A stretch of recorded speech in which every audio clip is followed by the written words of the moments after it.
എന്റെ പ്രിയപ്പെട്ട സഹോദരങ്ങളെ, ജപമാല കൈപ്പിടിക്കുന്ന, ജപമാല ചെല്ലുന്ന നിങ്ങൾ ആരും മറിയത്തിന്റെ മക്കളല്ല എന്ന് ചിന്തിക്കരുത്. ഈശോ അമ്മ എന്ന് വിളിച്ച ആളെ നമ്മളും അമ്മ എന്നാണ് വിളിക്കുന്നത്. യോഹന്നാൻ അമ്മ എന്ന് വിളിച്ച ആളെ നമ്മളും അമ്മ എന്നാണ് വിളിക്കുന്നത്.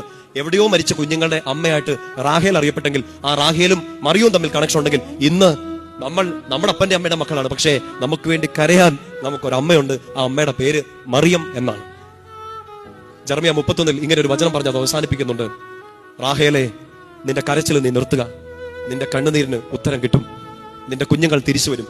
റാഹേല് കരഞ്ഞാൽ റാഹേലിന്റെ മക്കൾക്ക് വേണ്ടി കർത്താവ് ഇറങ്ങി വരും. അങ്ങനെയെങ്കിൽ പുതിയ നിയമത്തിലെ റാഹേലായ അമ്മ നമുക്ക് വേണ്ടി കരയുന്നുണ്ടെങ്കിൽ ആ അമ്മയുടെ കരച്ചിൽ ഉത്തരം ഈശോ ഇറങ്ങി വരും. ശക്തർ പറ ഹല്ലേലൂയാ, ശക്തർ പറ ഹല്ലേലൂയാ.